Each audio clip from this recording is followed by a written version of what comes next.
Hi, I'm architect Ayan Sen. I'm here in the Birla School, the Birla High School for boys. I'm a practice based in Kolkata, and it feels great to be here at the Birla Boys School after 2 years of intense work. And it's really been a project with a lot of desire, with a lot of love, with a lot of feeling. And I hope that you all really enjoy this entire project through the various visuals. It's been a huge transformation of a place, and I think that it's one of our most ardent efforts on creating a very, very playable, livable school in Kolkata.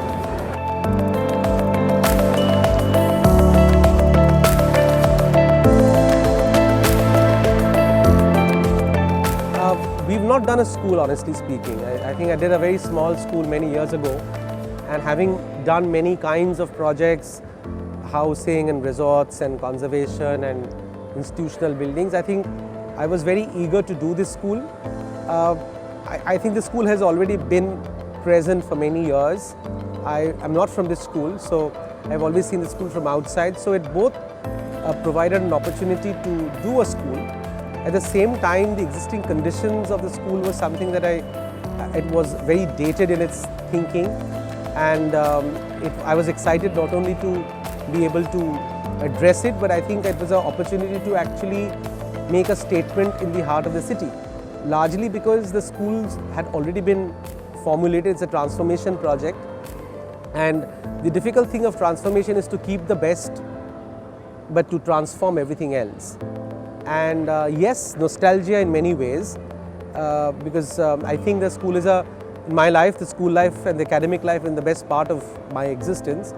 And it was very important to have a school without any barriers or grills or security systems. So I think with modern technology, and we wanted to create a sense of openness. So I think a lot of green has been introduced in the school, so people feel a sense of place.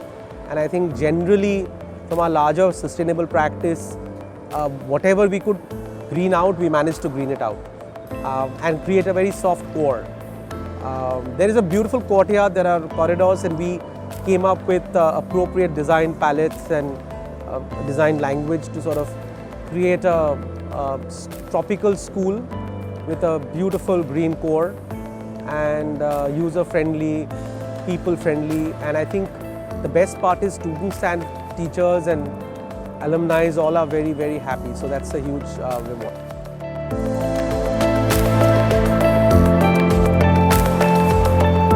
See, there is one kind of a place which is really the classroom. This is a little more technical in terms of walls and ceilings and doors, etc. But I think the real learning happens in the semi-open spaces, in the corridors, in the courtyards, in the games area, in the canteen, which you will see shortly. What we've made a canteen that really where the fun and memories happen. So I think these non-programmed recreational / entertainment spaces become the key aspect of a school, because of course you learn in the classroom, but your memories are a lot about what happens outside the classroom, and I think that was very important for me. So I think in the language of the school, the corridors play a very huge role, or even the courtyard or the structure under the tensile structure, and we created small nooks. And one of the other aspects we worked on is using the facade with a bit of language, because I think using Hindi as a national language, we wanted to sort of create a nuance of respect of Sanskrit slokas, which goes with the ethos of the school and the ideology of modern yet rooted in Indian conditions. So that was another very strong thinking for us. And I think with the founders, the Birla group, by and large, I think those mind spaces of being respectful and being connected to the Sanskrit slokas were important. So we have subtly played in a few areas, not making it overt, but sort of it always keeps you kind of grounded at some level.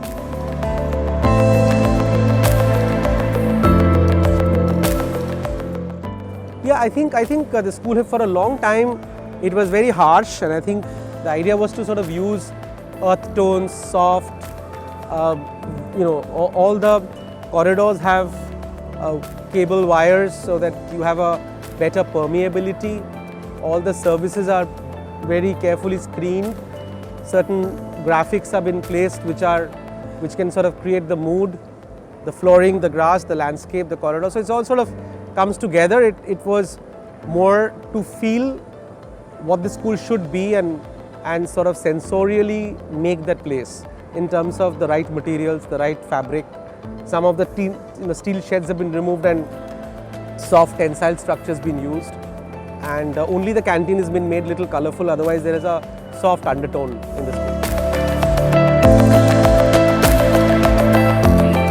I always trust Aludecor sand finish. It's got a nice surface. It can be placed easily to screen things and panel up things. So it kind of neutralizes certain zone, panels, things. Particularly in transformation projects, it's very useful. It's also a fairly good sustainable material. And I think we've learned the art of how to use it right. Using a material right is more important than the material itself. If you use it wrongly, then it can really take you many ways backwards. But I think we've used just the right amount of everything to have the right balance, and it's come out to be a fairly satisfying project. Yeah, so exactly. I mean, we just use that only to highlight a certain parts. We don't want to make it into a overtly expressive graphic representation, but as much as required to create a little excitement. Of course, you realize that when you're transforming a place and you're doing, this is a category which is technically called transforming modern heritage. Heritage is buildings in the 60s, 70s, not historic in that sense, but also a little brutalist. And I think after 50 odd years and more, the time has come to essentially make a more tropical expression, more softer, humane expression, which is less brutal, at least as far as schools are concerned. And I think academics are very important to be more subtle and soft. What you can't see more is a lot of technology introduced from cams and lights and all sorts of smart classrooms, etc., which sort of obviously is the need of the hour, so that's what obviously happens.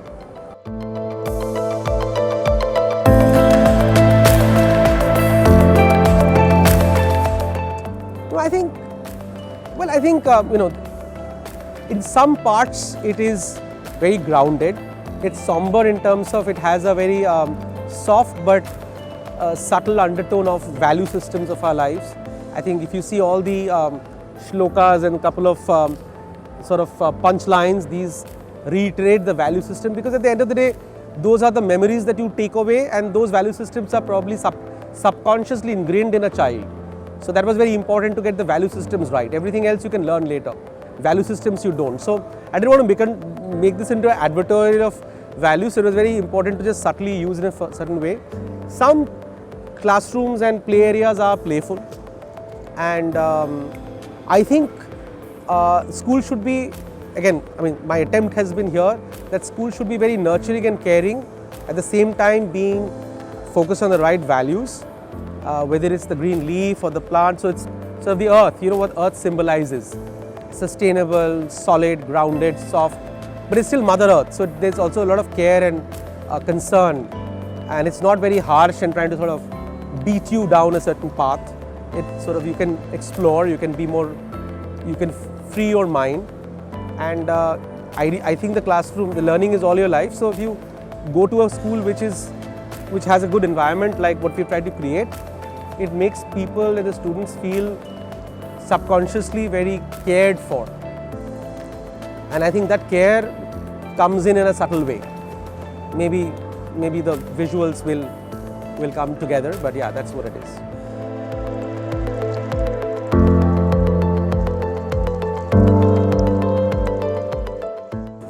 Well, I think the school has been in existence for a while.